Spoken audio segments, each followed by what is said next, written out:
حضور نبی رحمت صلی اللہ علیہ وآلہ وسلم کھجوریں تناول فرما رہے تھے۔ مفسر قرآن حضرت عبداللہ ابن عباس رضی اللہ تعالیٰ عنہما بھی مجلس میں موجود تھے۔ دل میں خیال آیا کاش یہ کھجور کی گٹھلی جس کے ساتھ میرے نبی مکرم صلی اللہ علیہ وسلم کا لعاب دہن شریف لگ گیا ہے مجھے مل جائے۔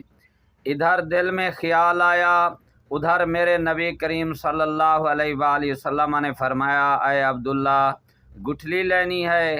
عرض کی جی یا رسول اللہ صلی اللہ علیہ وسلم لینی ہے۔ حضور علیہ الصلوۃ والسلام نے گٹھلی عطا فرما دی۔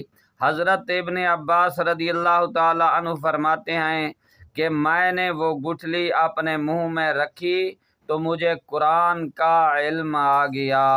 جو ایک مرتبہ لعاب دہن والی گٹھلی منہ میں رکھ لے اسے قرآن کا علم آ جاتا ہے، وہ سب سے بڑا مفسر قرآن بن جاتا ہے۔